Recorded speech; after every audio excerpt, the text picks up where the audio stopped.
Raw Truth, Stories of Female Infidelity may contain explicit and questionable content. The views and opinions expressed in this podcast are those of the individual podcaster Rebecca Adams and are not based on the advice of a licensed therapist, psychologist, or psychiatrist. Listener discretion is strongly advised. What does ponder actually mean? Well, according to the dictionary, it means think about something carefully, especially before making a decision or reaching a conclusion. Well, as you know, on the Raw Truth, Stories of Female Infidelity podcast episodes, we allow women to share their stories in a non-judgmental way about why they stepped out of their relationships. But there are so many other interesting topics that we all need to learn from and not to judge right away. So let's talk about it now. Let's ponder.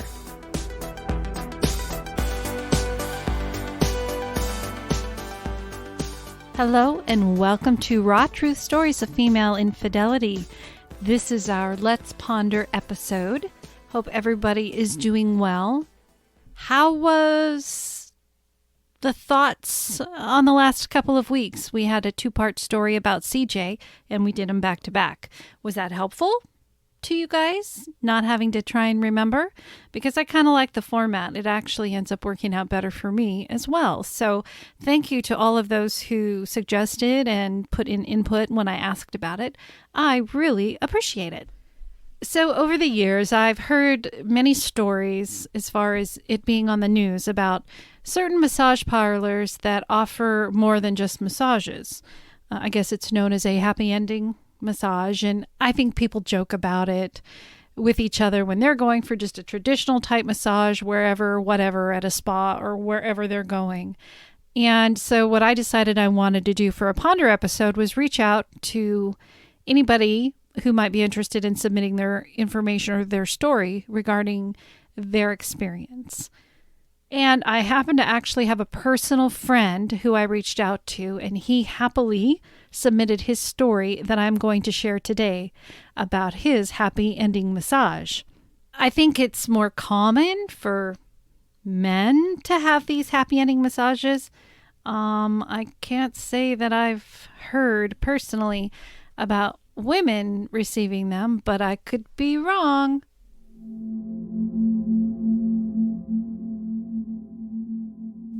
One day, I was very horny and in need of a massage as well. I thought I'd try out some of those Asian massage places because I hear that some of them will do extra things at the end or during the massage. Now, backing up for a moment.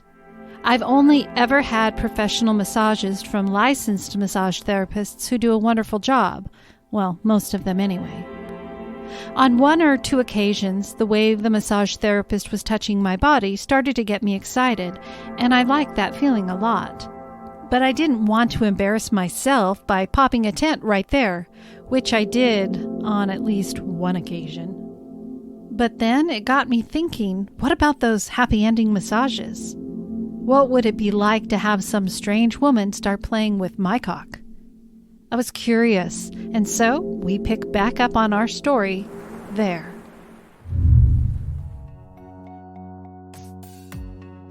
I heard if they do table showers, then most likely they will do other things. This isn't always the case, mind you. So I went into this one in a nearby town, and they are located right next to a pot shop, so you get all kinds of people in that area. I went in and told them I wanted an hour massage. They took my money up front and led me back to the room. I disrobed down to nothing and got on the table.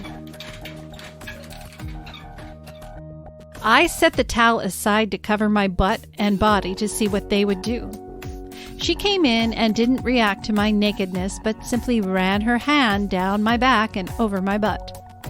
She put a sheet over me and then proceeded to begin the massage. It felt really good, and her pressure was good too. I heard her say, "You have a nice butt." And I chuckled a little and said, "Thank you." As she made her way around the table, she brushed up against my hand, and I reached out slowly, heart pounding from nervousness, and began to gently stroke her leg up and down. She didn't react or say anything, so I continued to massage her back while she worked on me. She removed the sheet and began to use oil over my backside. At one point, she got up on the table with her ass over my head and was sliding her hands down my back and up over my butt. I lifted my ass a little each time she ran her hands over it. She would get closer and closer to my ass crack, and while she was doing this, my hands were wrapped around her thighs and were gently and firmly squeezing and massaging her hamstrings. I was getting pretty turned on by this, but I wasn't feeling my cock get hard. She got off of the table and began to work on my legs, and every now and then she would get close to my balls, and I would moan a little and raise my ass just a bit. She kept getting closer and closer. At one point, I felt her fingers caress my ass crack up and down. Then she slid her hand down my taint and over my balls. It felt so good I moaned a little louder. She went out of the room, and I thought I had done something wrong, but she came back with a hot towel. She rubbed the oil off my body the best she could, then covered me with a sheet and pressed on my body to not only dry me off, but to stretch me out. Then she reached under the table and took out a pillow and told me to flip over. I flipped over, so I was now under the sheet, but you could see I was partially excited. Not all the way yet. She rubbed my body with the sheet on, and then toward the end of the massage, she was pressing on my hips, and her arm would glide over my cock, and I'd moan a little. She did it again, and I moaned more. She slid her hand down the sheet and caressed my now swelling cock. She looked at me and motioned the shh with her fingers. I looked at her and nodded. She slid the sheet off so that I was completely exposed to her now. She went over and got a handful of oil with both hands and began to coat my cock in oil. She started stroking me up and down as my hands were now wandering down her body and found purchase on her ass. She was probably used to someone who gets off really easily. I wish I did sometimes, but it was taking her a while for me to finish. She kept going really fast with her jerking motion. I told her slower, and she did, but you could see the sweat forming on her brow as she was working pretty hard to get me to come. As she did this, my hands wandered up her shirt and under her bra. I felt her hard nipples and firm small breasts while she worked on getting me off. At some point, she said, "We only have 5 minutes left." So I tried to force a climax by focusing on how exciting that was, that someone I didn't know was jerking me off and I'm completely naked in front of her. That seemed to do it, and I came hard. I had to stay quiet because she said her boss was in the next room, so she kept making that shh motion with her finger. She continued to play with me a few more seconds and then left the room and came back with a hot towel. She cleaned me up as the massage ended. When I went to the front, I thanked her and she said, "You have tip for me?" I gave her $20 and she looked disappointed. She said, "More?" And I said, "How much more?" She said, $60. And I told her I didn't have any more on me, but the next time I would. She looked a little disappointed, but then said, "You come here next time. You ask for me. I will take care of you." She gave me her name and then wished me a good night. Yes, I went looking for a happy ending, and I finally found one. It was very welcoming, and it helped my body relax all the way from the final release. I think that both men and women should get happy endings as a part of their massage. It can be relaxing and stimulating at the same time, but I don't think it's worth paying an extra $60 on top of the massage fee they are already charging. It should be part of the service, in my opinion. However, I know that not everyone thinks like me, and so I would say if you're looking for that kind of a massage, there are places out there. If you are not looking for that, then you can get a professional massage, or if they ask, just say no thank you. It was an experience that was fun, and I repeated it quite a few times.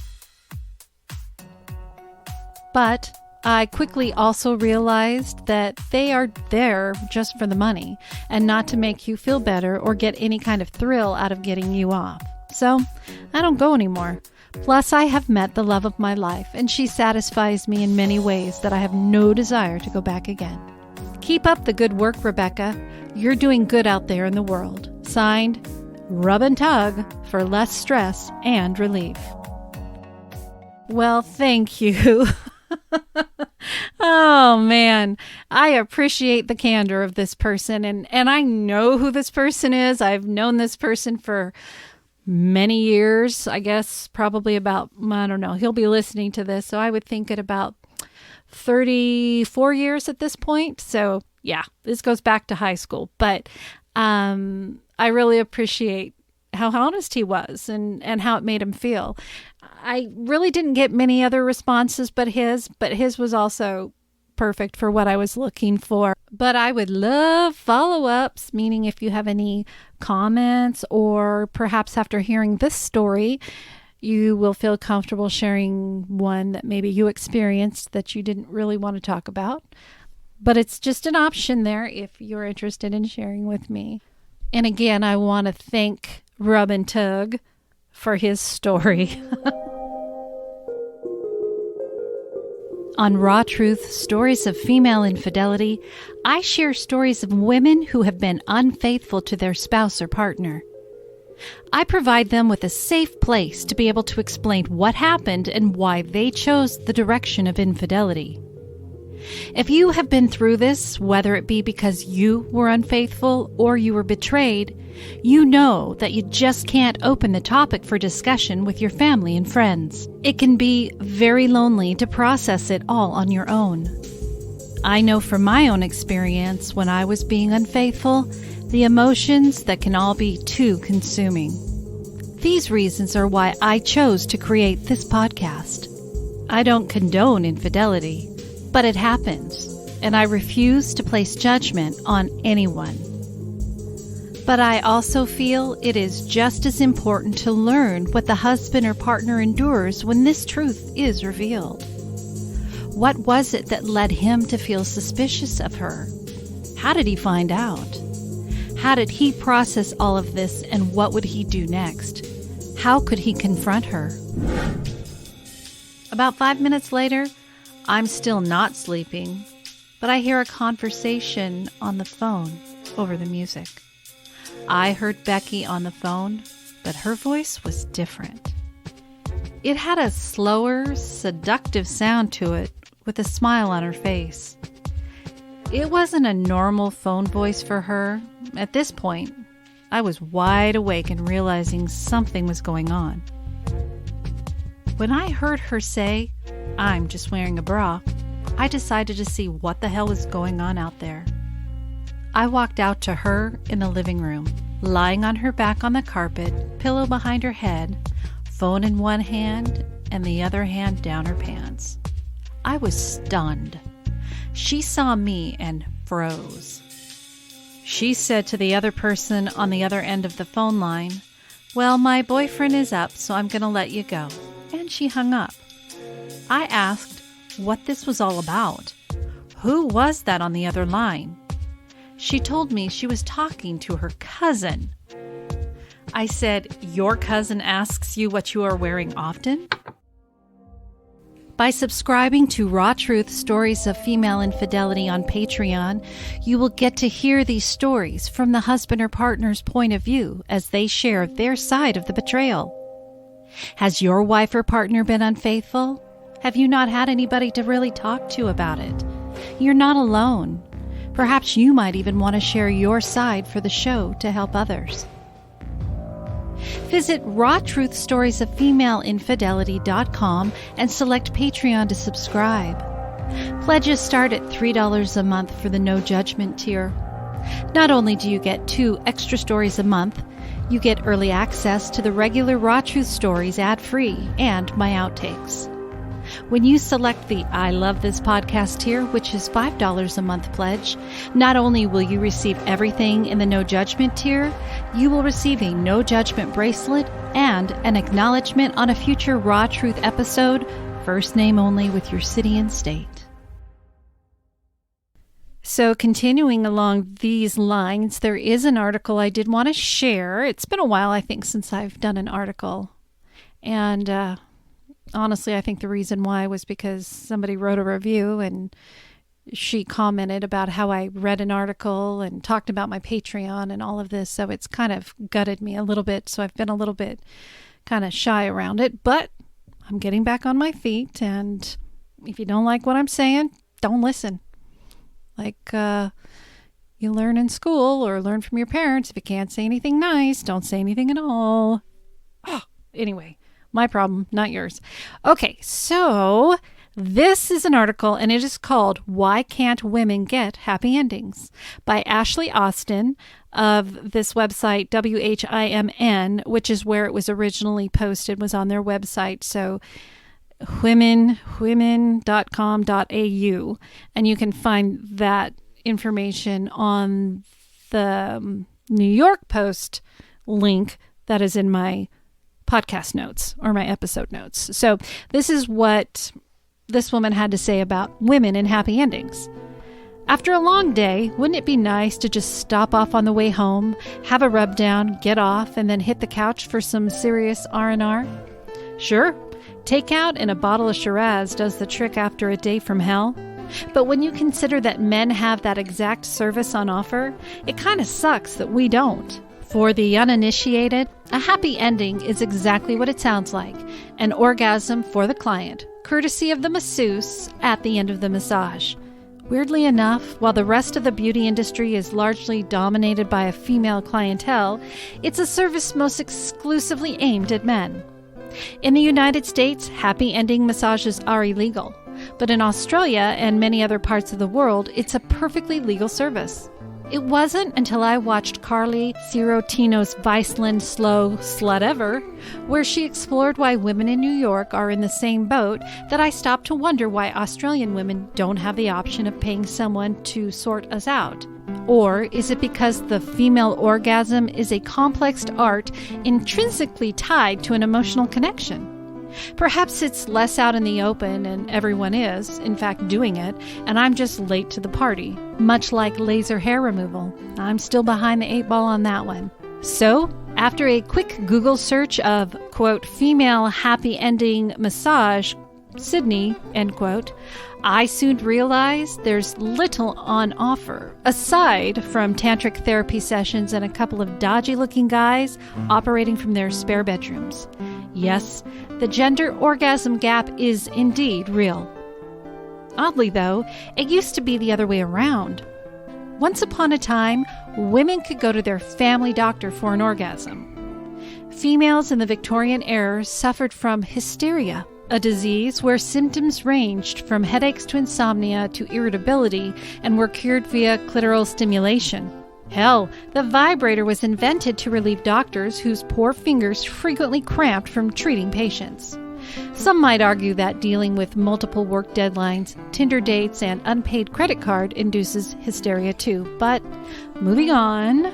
So when you consider that 100 years ago, women could go to their doctor for a once-over, it makes no sense that today our options have been narrowed to either a DIY job or showing a man, by drawing a map and providing detailed instructions, how to do it right. In that case, why don't these services exist for women? According to the sex expert and womanizer ambassador Pamela Supple, it's the payment factor that crosses a line many of us are not okay with. Quote, a lot of women are shy when it comes to their orgasms and vaginas.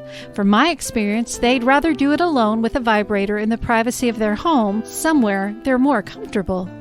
Supple says, while she thinks women are largely hesitant to pay for such services, for her male clients, it's a different story. Quote, it's pretty mechanical. They're getting some attention paid to them. They have a nice massage and top it off, an orgasm, and then they walk out feeling good. Women generally like to feel intimacy of some sort.